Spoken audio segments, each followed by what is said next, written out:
The helicopter's blades cut through the quiet sky, scattering petals from the funeral wreath below. Ethan Cole looked up, and the woman he'd betrayed stepped out, holding 3 children who bore his eyes.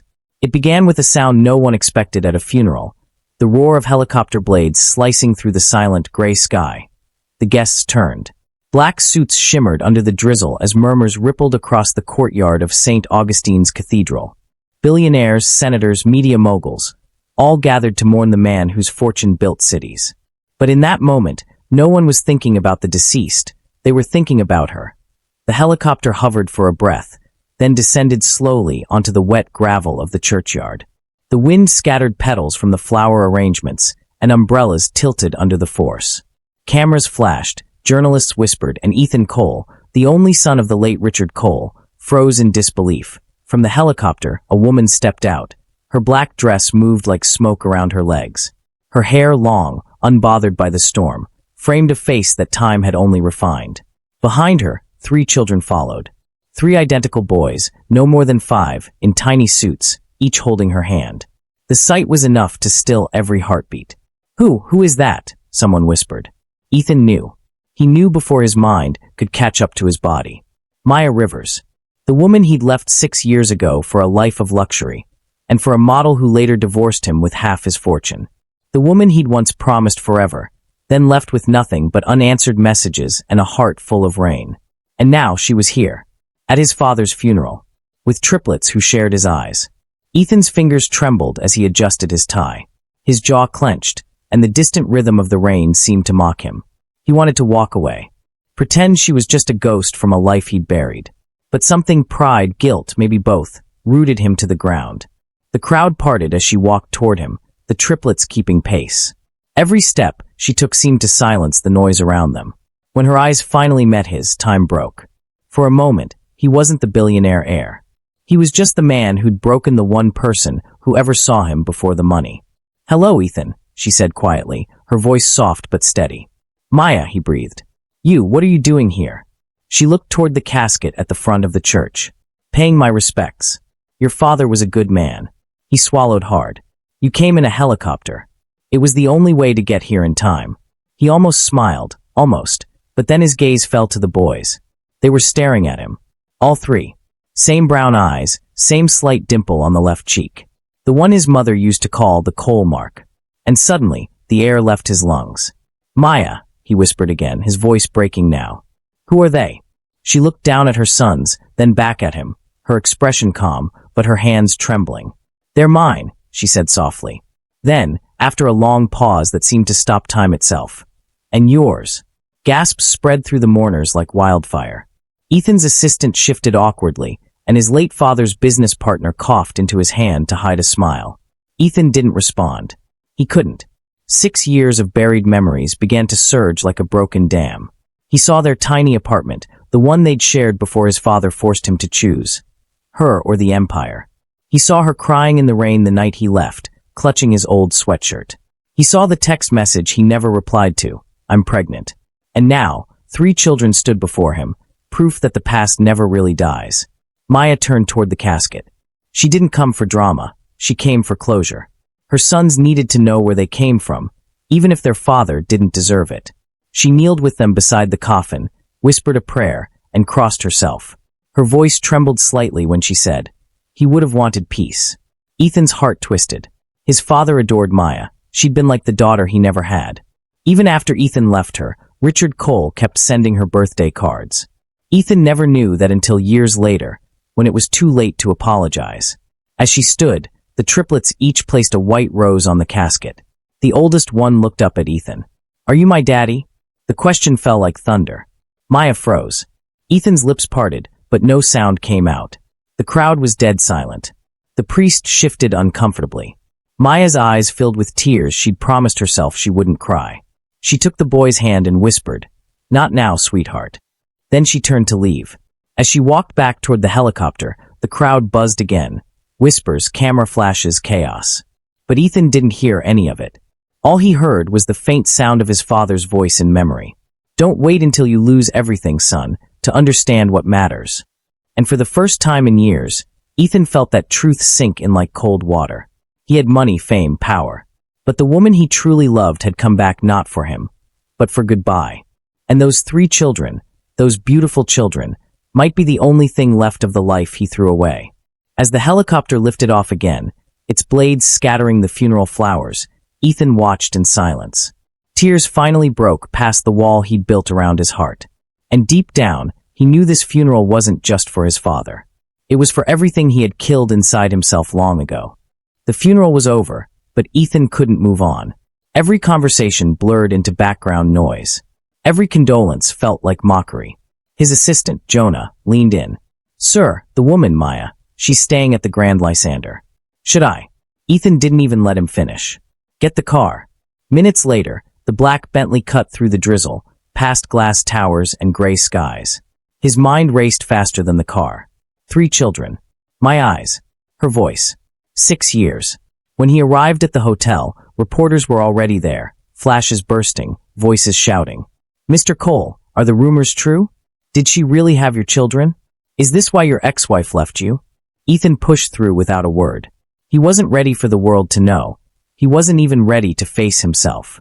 He found her suite on the top floor, a quiet corner overlooking the city. His hand hovered above the door for a long moment before he knocked. The door opened slightly, and a child's voice echoed. "Mommy, someone's here." Then Maya appeared. No makeup, hair tied, wearing a simple gray sweater. She looked even more breathtaking in her calm than she ever did in glamour. Her eyes met his, no surprise, no fear. Just tiredness. "What do you want, Ethan?" she asked quietly. He swallowed. "To talk." She hesitated, then stepped aside. 10 minutes. Inside, the boys were watching cartoons, laughing. Their joy filled the room with a warmth Ethan hadn't felt in years. Ethan stood by the window, trying to steady his voice. "Why didn't you tell me, Maya?" She crossed her arms. "Tell you what? That you were going to be a father? I did. You just didn't read past your pride. I didn't see the message. You did." Her tone was sharp, but her eyes betrayed sadness. "You saw it. You just didn't want responsibility to ruin your perfect life." Ethan looked away, guilt burning through his chest. "I was confused. My father." "Don't," she cut in. "Don't blame a dead man for choices you made with your own hands." He turned toward her. "Maya, you have every right to hate me. But I need to know, why come now? Why to the funeral?" Her voice softened. "Because your father cared. He called me every Christmas. He sent toys when the boys were born. He told me one day, when you were ready, I should let you see them. I didn't come for you, Ethan. I came for him." Her words landed like a knife. He sat down, running a hand through his hair. "They're really mine?" "Yes. Triplets." She smiled faintly. Apparently, the Cole genes are competitive. For the first time in years, Ethan laughed, a small, broken sound. But then he looked at her, eyes glistening. "Do they know?" "No. I told them their father was a busy man who lived far away." Ethan's throat tightened. "I want to know them, Maya. Please." Her gaze hardened again. "It's not that simple." "Why not?" "Because they've grown up without you. They don't know your name. And you," she hesitated, "you're not the same man I loved. You're a brand. A headline. I won't let my boys become your publicity stunt." Ethan took a deep breath. "Then I'll prove I'm not. You can't just prove fatherhood in a day." "I'll start with a minute," he said. "Let me spend just 1 minute with them. No cameras. No promises. Just 1 minute." Maya studied him, really studied him. And for the first time, she saw not the billionaire, but the man she once knew beneath the noise. The same eyes that used to light up when they talked about their dreams. She sighed. "Fine. 1 minute." Ethan knelt as the triplets turned from the TV. They stared curiously at him. The smallest one tilted his head. "Mommy, is he your friend?" Maya hesitated. "He's someone who used to know me." Ethan smiled gently. "Hi guys. I'm Ethan." The oldest walked closer, fearless. "You look like me." Ethan chuckled, tears threatening to spill. "Maybe a little." "Do you like cars?" another asked. "I love them. And planes. Even more." They giggled, exchanging glances. Ethan's heart swelled painfully. Each sound, each gesture, was a mirror of everything he'd missed. Then the minute ended. Maya gently touched his shoulder. "That's enough for today." He nodded, his voice quiet. "Thank you." As he stood, one of the boys ran up and hugged his leg before darting away again. Ethan froze, and something in him broke open completely. He turned to Maya. "Let me try, please. Let me be in their lives." Whatever it takes. Her voice trembled. You can't undo the past, Ethan. I'm not trying to. I just don't want to waste the future. As he left the suite, Maya stood by the door, her expression unreadable. The city lights flickered behind her like old memories refusing to fade. For the first time since she'd walked away 6 years ago, she felt the faintest crack in her armor. Maybe he really was changing. But change wasn't enough. Not yet. Still, when she looked at the door after he left, she whispered softly to herself. Don't make me believe again, Ethan. Ethan didn't sleep. The city outside his penthouse glowed like molten glass, beautiful, distant, cold. He kept seeing their faces.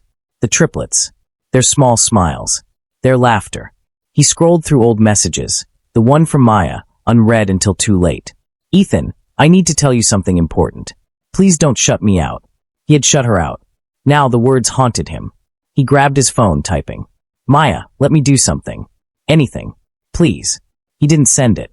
Instead, he called Jonah. Find out what school her boys attend. And make sure no one else does. The next morning, Maya was in the hotel kitchen making pancakes for the boys. The smell of butter and maple filled the air. They were laughing about who could eat the most when there was a knock at the door. A bellhop handed her a sleek black envelope. Inside, a scholarship certificate.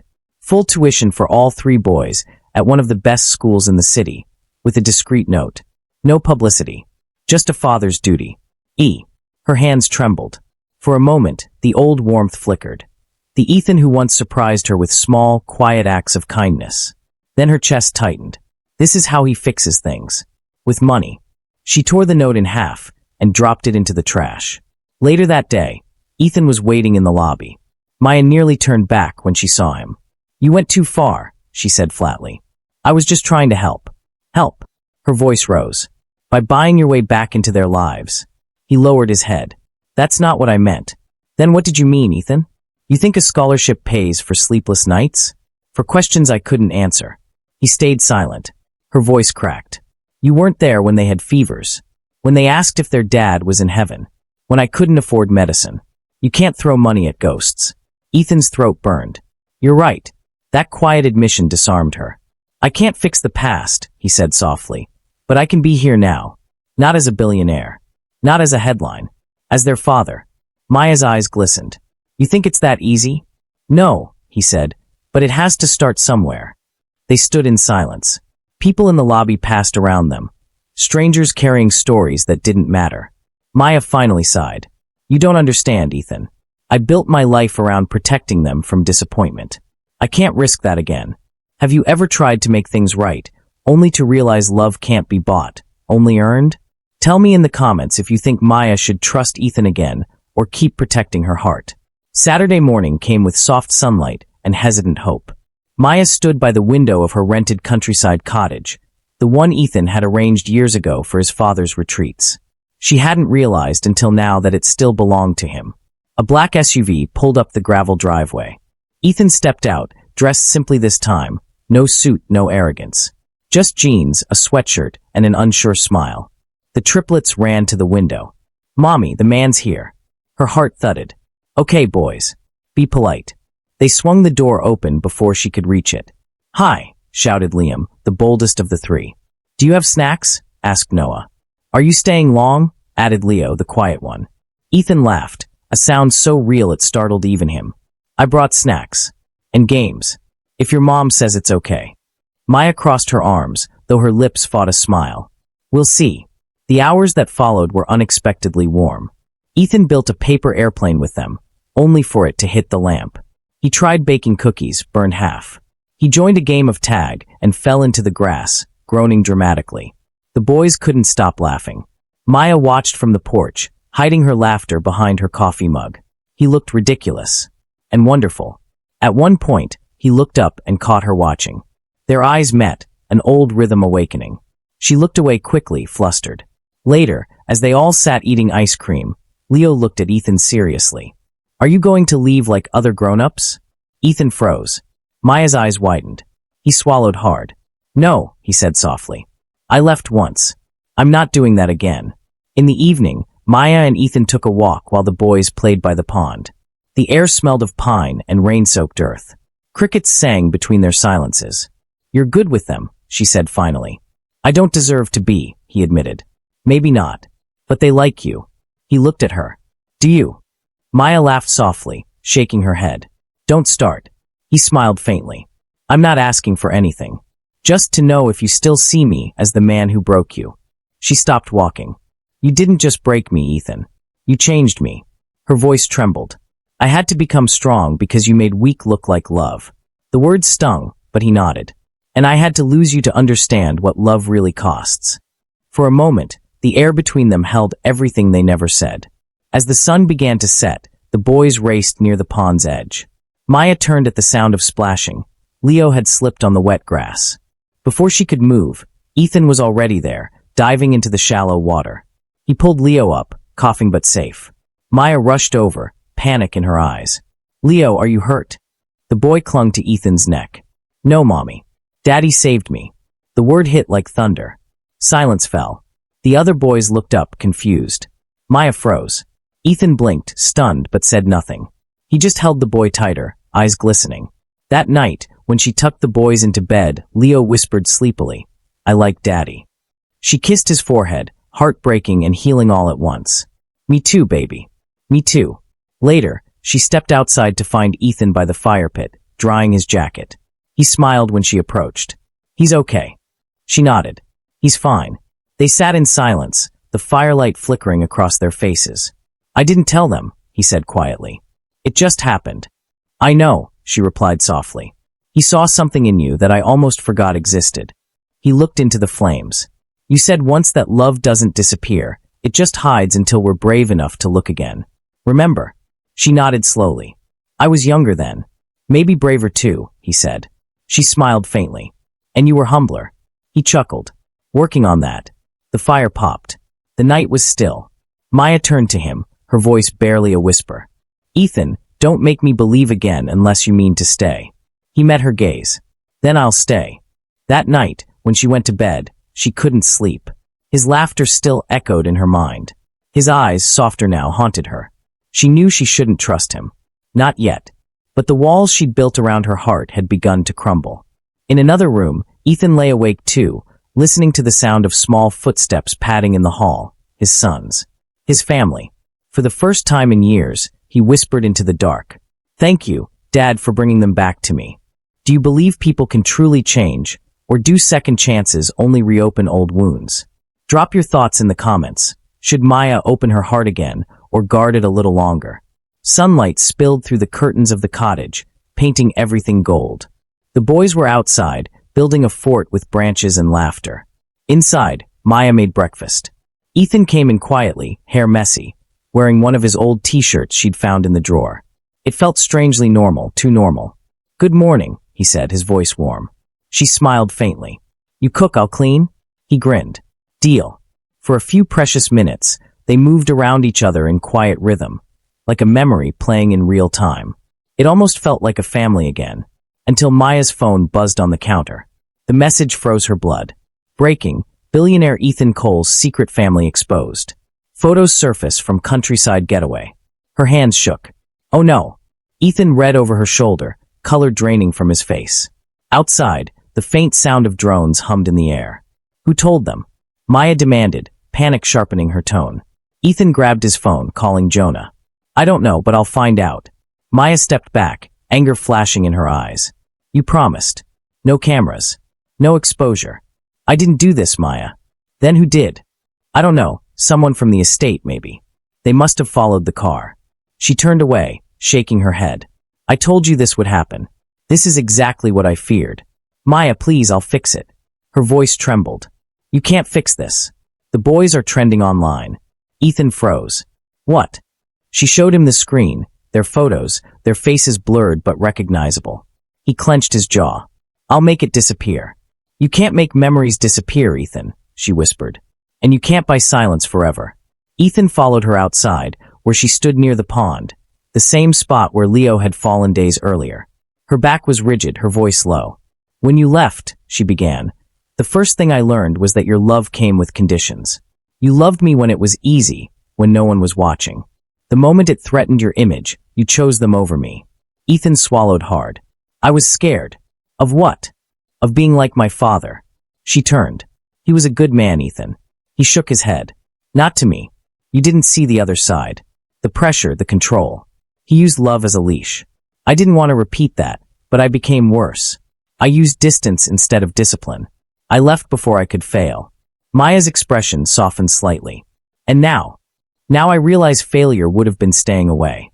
Hours later, Ethan's team tracked the leak. A paparazzi drone hired by Adeline Frost, his ex-wife, the model. Jonah called.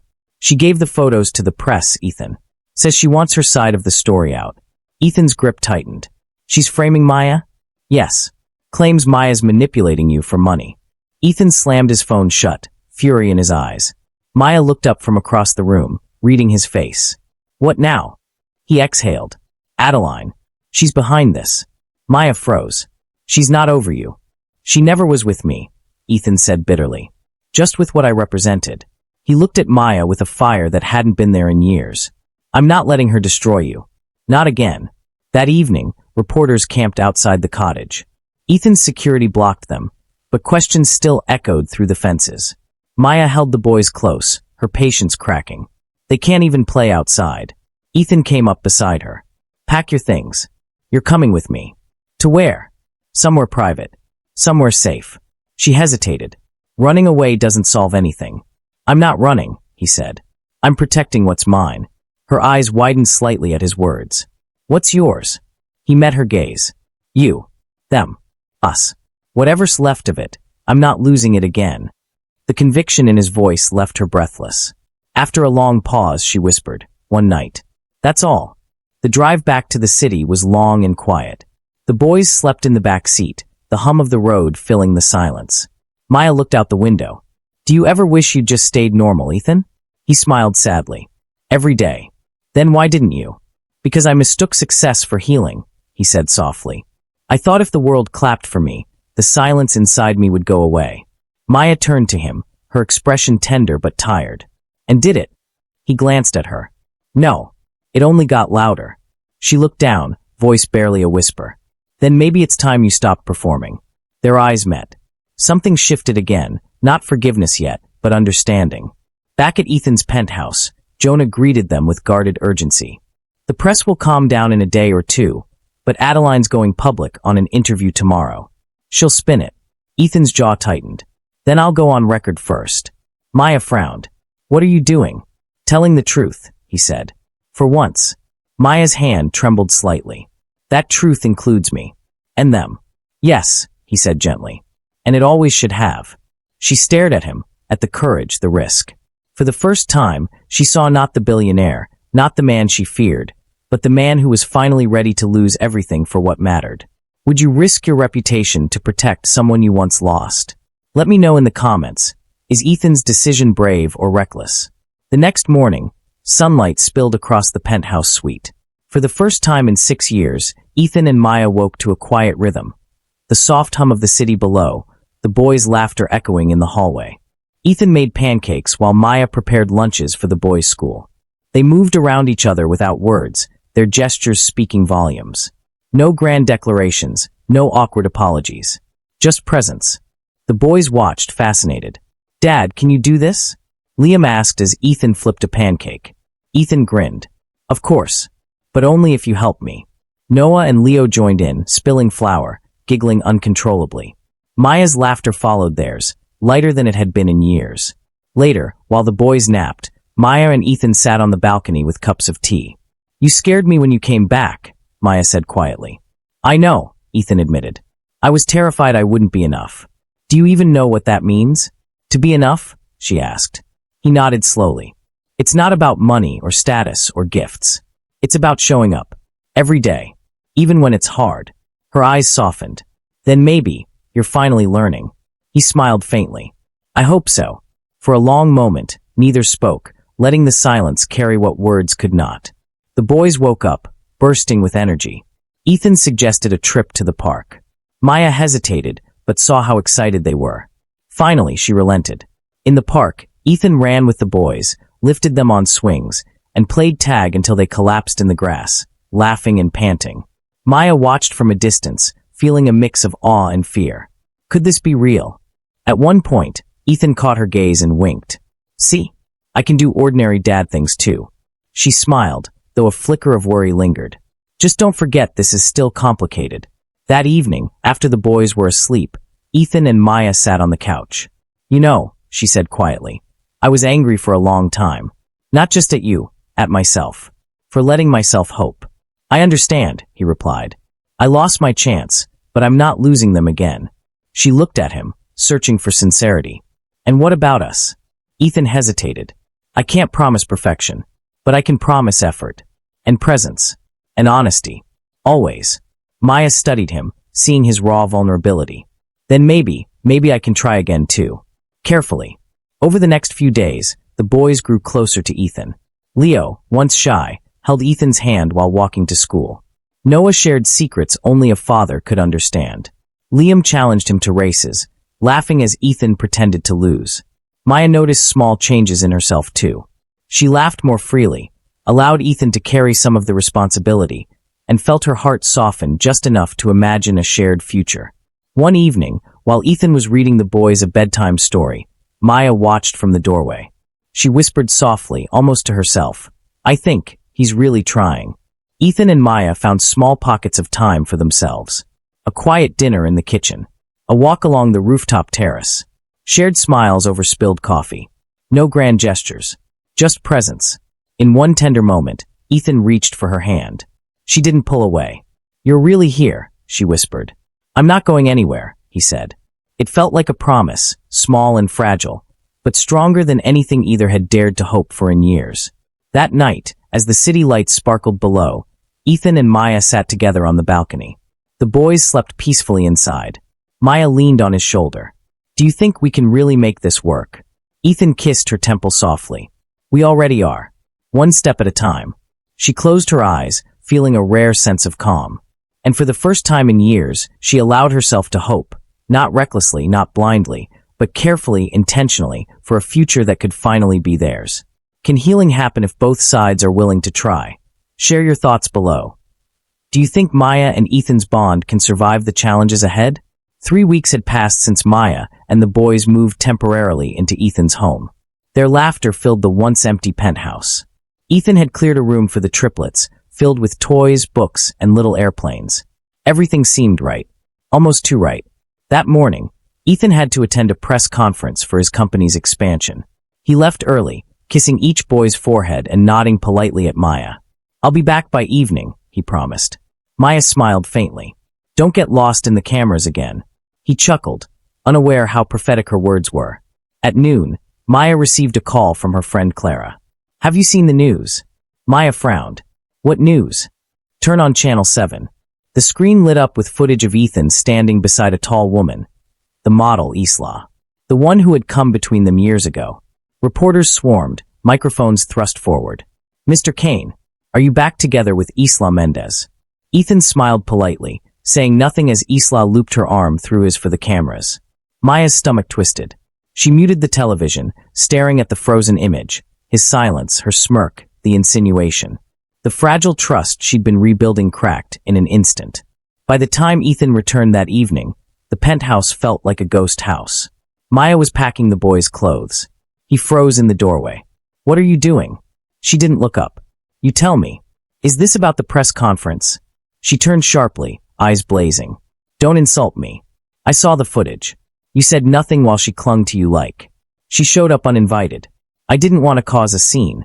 So you stayed quiet, she snapped. Like you always do when things matter most. The boys peeked from the hallway, their small faces pale. Ethan's heart sank. Maya, please. Let's talk privately. But Maya's silence cut deeper than any word. Later, in the study, Ethan tried again. Maya, I swear, nothing is happening between me and Isla. She faced him, trembling. You don't get it, Ethan. It's not about Isla. It's about me never knowing where I stand with you. You say you've changed, but every time you're tested, you disappear behind your pride. He took a step closer. I'm trying, Maya. Trying isn't the same as being honest, she whispered. He clenched his jaw. You think I'd risk losing my sons over publicity? I don't know what you'd risk anymore, she said softly. I just know I can't keep being the one to believe for both of us. Her voice cracked. Not again. The next morning, she was gone.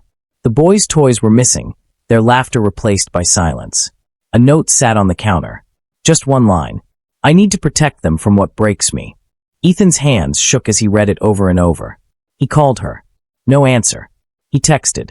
No reply. He drove to her hotel. She had checked out. For the first time in his life, the billionaire who could buy anything realized he was utterly powerless where it mattered most. Days turned into a week. Ethan threw himself into work, but every boardroom echo reminded him of Maya's voice, every silence of her absence. One night, he returned home drunk, staring at the children's drawings on his wall, stick figures labeled Mommy, Daddy, Liam, Noah, Leo. He sank to his knees. God, he whispered, if I get another chance, I'll do it right this time. But for now, all he had was the ache of regret. Maya had taken the boys to a quiet coastal town. She tried to focus on them, but her thoughts drifted to Ethan, the way he read bedtime stories, the way he laughed when flour dusted his hair. Her friend Clara visited. You still love him? Maya sighed. Love doesn't always mean trust. Clara smiled gently. Maybe. But sometimes, trust starts with giving love another chance. Maya stared out at the horizon, torn between pain and hope. Back in the city, Ethan saw an old photo of his father holding him as a boy, eyes tired, face distant. He realized he was becoming the very man he swore he'd never be, emotionally absent, ruled by ego. That night, he stood in front of the mirror, whispering, I lost her because I stayed silent when love needed words. For the first time, Ethan Kane, billionaire, broke down completely. No cameras. No control. Just truth. When the board called for a new international deal, Ethan shocked everyone. I'm stepping down for now, he said. There's something more important I need to fix. The room fell silent. He didn't owe them an explanation. He just needed to find her. Have you ever lost something because you stayed silent when you should have spoken? Share your experience below. Would you have forgiven Ethan or walked away like Maya? 2 weeks had passed since Maya left. The city outside Ethan's window shimmered with neon indifference, but he barely noticed. He had spent days searching, calling her friends, visiting her last known addresses, even hiring investigators. But one night, sitting in his father's old study, he realized something painful. He didn't just need to find her. He needed to deserve her. He closed his laptop, shut off his phone, and took a deep breath. For the first time, he booked no private jet, made no grand plans. He packed one bag, printed a photo of Maya and the triplets, and whispered, no cameras this time, just truth. Meanwhile, in the coastal town of Clearwater, Maya had settled into a small rented cottage by the sea. The boys loved it. They chased seagulls and built sandcastles, unaware of the ache in their mother's heart. At night, after they slept, Maya walked along the shoreline. Sometimes she caught herself whispering, do you think he's thinking of us? The waves never answered, only echoing her question back. But one night, Leo woke up crying. Mommy, I had a dream Daddy was calling us. Can we call him back? Maya froze, tears welling. Maybe soon, baby. Ethan drove 6 hours straight until the skyscrapers gave way to open skies and winding roads. He'd found the location through Clara, who, after much hesitation, had given him the town's name. When he arrived, it was sunset. The air smelled of salt and possibility. He spotted the small cottage, white fences, blue shutters, children's drawings taped to the window. His heart pounded. For the first time in years, Ethan Kane was nervous. Not about a deal, not about an empire, but about one woman and 3 little boys. Maya stepped out to take the trash when she saw him standing there, tired, unshaven, holding a bouquet of wildflowers. Her breath caught. Ethan. He swallowed hard. I didn't come to argue. Or explain. I came to tell you something I should have said long ago. She folded her arms, bracing herself. Go on. He took a shaky breath. I'm sorry. Not for what happened with Isla, because nothing did, but for making you feel like you couldn't trust me. I kept thinking silence was strength. But silence is what broke us. Maya blinked rapidly, her walls trembling. You don't owe me words, Ethan. I owe you everything, he said quietly. And I don't want to just be the father of your children. I want to be the man who learns to love you the right way. She looked at him, really looked. The billionaire arrogance was gone. He looked human, raw. I don't know if I can do this again, she whispered. I barely survived last time. He nodded. I know. That's why I'll spend the rest of my life proving I won't make you survive love. I'll make you live in it. A tear slipped down her cheek. Ethan. He stepped back slowly, his voice low. I'll stay in town. I won't pressure you. Just let the boys know I'm here. That's all I ask." He turned and walked away, leaving her trembling in the fading light. The next morning, the triplets saw Ethan near the docks, sketching the ocean. "Daddy!" they screamed, running toward him. He dropped his pen, smiling through tears as he hugged them tight. "Are you staying?" Liam asked. "If your mommy says it's okay." Noah tilted his head. "But we already said it's okay." Ethan laughed softly, holding them close. "Then maybe that's a start." From the porch, Maya watched, torn between fear and the undeniable pull of love. That evening, Ethan built a small campfire near the beach and invited them. Maya hesitated, but the boys begged. They sat around the flames, roasting marshmallows, laughter breaking through the tension. Then Ethan took out something small, an old locket. Inside was a photo, Maya holding the newborns, smiling through exhaustion. "I kept this," he said. "It reminded me of the moment I didn't deserve." Maya looked down, tears spilling freely. "You don't have to prove anything tonight, Ethan." He shook his head gently. "I do, because love without effort is just memory." Later that night, after the boys had fallen asleep on a blanket, Maya stood by the water's edge. Ethan joined her silently. The moonlight painted their reflections side by side, almost touching, but not quite. He whispered, "If walking away is peace for you, I'll let you go. I just needed you to know I still choose you. Every day. Even when it hurts." Maya looked at him, voice trembling. "You left me once, Ethan. But this time, you came back the right way." He smiled faintly. "Does that mean?" She placed a finger on his lips. "Don't talk. Just stay." They stood in silence as the waves crashed softly. No promises, no vows, just two broken people choosing each other again, one breath at a time. When she finally leaned her head on his shoulder, Ethan exhaled a breath he'd been holding for 6 years. For the first time in forever, it wasn't about winning her back. It was about earning her heart. Can love still grow after it's been broken? Backhand index pointing right. Drop your thoughts in the comments. Would you take someone back if they truly came back changed? 3 months later. Clearwater was no longer a temporary escape. It had become home. Maya opened the curtains of the small seaside cottage as sunlight streamed in. The boys' laughter filled the house. Outside, Ethan was teaching them how to fly paper planes. "Daddy, mine went higher," Liam shouted. Ethan laughed. "That's because you believed it could." Maya leaned against the doorframe, smiling softly. The man who once measured worth in profits now measured joy in laughter, and the woman who once guarded her heart now watched it live freely. That evening, they gathered around the table, just the 5 of them. Ethan had cooked, badly but proudly. Maya tasted the pasta and chuckled. "It's salty. Seasoned with effort," he said, smirking. The boys giggled. "Daddy, mommy cooks better." He mock gasped. "Betrayal in my own house?" It was messy. Loud. Perfect. After dinner, as the boys washed up, Maya stood beside Ethan at the sink. Their hands brushed, and this time, neither pulled away. "Thank you," she whispered. "For what?" "For staying." He looked at her, eyes soft. "I told you, I'm not leaving again."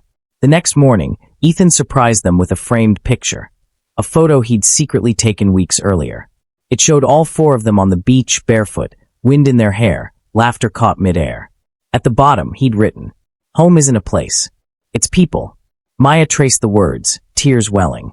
The boys stared at it in awe. "Can we hang it above our beds?" Ethan nodded. "No, right here, in the living room. So everyone who walks in knows what matters most." Maya whispered, "You've changed." He smiled. "No, I just finally found my reason to." Later that afternoon, Ethan took Maya on a walk by the shore. The sea breeze danced around them as waves lapped at their feet. "I don't want to rush you," he began, "but I've been thinking about the future." She smiled faintly. "That's new for you." He chuckled. "This time, it's not about deals or deadlines. It's about mornings like this. About you and the boys and us." Maya turned toward him. "What are you saying, Ethan?" He reached into his pocket and pulled out a small velvet box. Inside wasn't a diamond ring, but a simple silver band engraved with the words, "Love. Chosen. Daily." He looked at her, voice steady. "I don't want a grand wedding. I just want a real life with you." Tears spilled down Maya's cheeks.